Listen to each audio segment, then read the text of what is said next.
ಎಲ್ರಿಗೂ ನಮಸ್ಕಾರ.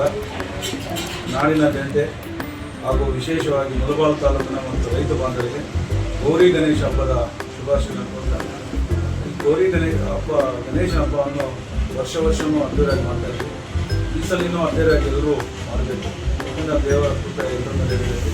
ಇದಕ್ಕೆ ನಮ್ಮ ಐತಿಹಾಸಿಕ ಕುರುಮಲ ದೇವಸ್ಥಾನದಲ್ಲಿ 25ನೇ ತಾರೀಕು ರಥೋತ್ಸವ ಇದೆ. ಎಲ್ಲ ಭಕ್ತಾದಿಗಳು, ಎಲ್ಲ ರೈತ ಬಾಂಧವರಾಗಿ ಆ ದೇವರ ಕೃಪೆಯಿಂದ ಆಶೀರ್ವಾದ ತಗೊಂಡು ಎಲ್ಲರೂ ಆರೋಗ್ಯ ಇರಬೇಕು, ಒಳ್ಳೆ ಮಳೆ ಬೀಳಬೇಕು, ಒಳ್ಳೆ ಬೆಳೆ ಆಗಬೇಕು ಅಂತೇಳಿ ಆ ದೇವರ ದರ್ಶನ ಮಾಡಬೇಕು. ಅದೇ ರೀತಿ ಇವತ್ತು ನಮ್ಮ ಯುವಕರಿಗೆ ಒಂದು ಮದುವೆ ಮಾಡ್ತೀವಿ. ಒಂದು ನಾವು ಪಕ್ಕದ ಕಾಲೋನಿಯಲ್ಲಿ 5 ಅಡಿ ಇದೆ, ನಾವು 6 ಅಡಿ ಮಾಡ್ತೀವಿ. ಯಾಕಂದರೆ ಕರೆಂಟು ಲೈನ್ ಇರುತ್ತೆ, ಕರೆಂಟ್ ಪ್ರಾಬ್ಲಮ್ ಇರುತ್ತೆ, ರೋಡಲ್ಲಿ ನಿಲ್ಲಿಸಬಾರ್ದು. ಕಾನೂನು ಚೌಕಟ್ಟಲ್ಲಿ ಎಲ್ಲನೂ ಮಾಡಿ ಎಲ್ರಿಗೂ ಒಳ್ಳೆಯದಾಗಬೇಕು.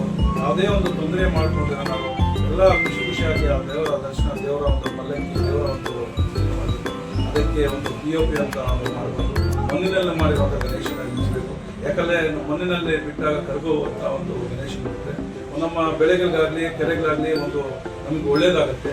ಒಂದು POP ಕೆಮಿಕಲ್ ಹಾಕಿಬಿಟ್ಟು ಒಂದು ಬೆಳೆಗಳಿಗೆಲ್ಲ ಇವತ್ತು ನೋಡ್ದಂಗೆ ಬೇಜಾರು ರೋಗಗಳು ಬರ್ತಾ ಇದೆ. ಅದಕ್ಕೋಸ್ಕರ ಒಂದು ಮಣ್ಣಿನೆಲ್ಲ ಮಾಡಿರೋಂಥ ಒಂದು ಗಣೇಶನ ನಾವು ಆಚರಣೆ ಮಾಡಿ ಒಳ್ಳೆಯ ಒಂದು ಎಲ್ಲರಿಗೂ ಒಳ್ಳೆಯದ ದೇವರ ಆಶೀರ್ವಾದ ಎಲ್ಲರಿಗೂ ಚೆನ್ನಾಗಿರ್ಬೇಕು ಅಂತೇಳಿ ಎಲ್ಲರೂ ಒಂದು ಅದ್ದೂರಿಯಾಗಿ ಮಾಡಬೇಕು. ಯಾವುದೇ ಒಂದು ತೊಂದರೆ ಆಗ್ತೀರ ನಾವು ಹಬ್ಬವನ್ನು ಆಚರಣೆ ಮಾಡಿದಾಗ ನಮಗೂ ಮತ್ತು ನಮ್ಮ ಫ್ಯಾಮಿಲಿಗೂ, ನಮ್ಮ ಊರಿಗೂ, ನಮ್ಮ ತಾಲೂಕು, ನಮ್ಮ ನಾಡಿಗೂ ಎಲ್ಲರಿಗೂ ಚೆನ್ನಾಗಿರುತ್ತೆ.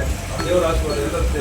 ಮತ್ತೊಂದು ಸಲ ಕುಟುಂಬದ ದೇವಸ್ಥಾನ ಆಶೀರ್ವಾದ ಇರಬೇಕಂತೇಳಿ ಮತ್ತೊಂದು ನಮ್ಮ ನಾಡಿನ ಜನತೆಗೆ ಗೌರಿ ಗಣೇಶ ಹಬ್ಬದ ಶುಭಾಶಯ.